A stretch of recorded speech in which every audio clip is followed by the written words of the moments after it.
Meron pala isa sa mga ingredients na nagpalit na sila.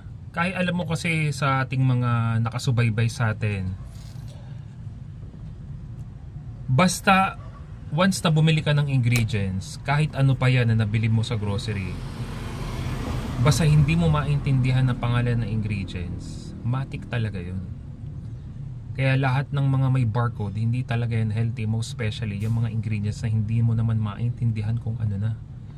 Pero ilan sa mga ingredients yung nagsisimula sa letter E, E as in egg, you have to avoid sapagkat iba yung discomfort na pwede mong maranasan kapag nakapag-take ka ng ingredients na nagsisimula sa letter E.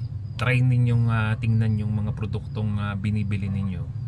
At napakadami niyan. Kung di ako nagkakamali, parang 3 klase ng ingredients nagsisimula sa letter E, E numbers, ang kailangan mong i-avoid sapagkat matindi ang magiging problema mo sa colon once na nakapag-take ka ng mga ingredients na may E numbers. Think about it.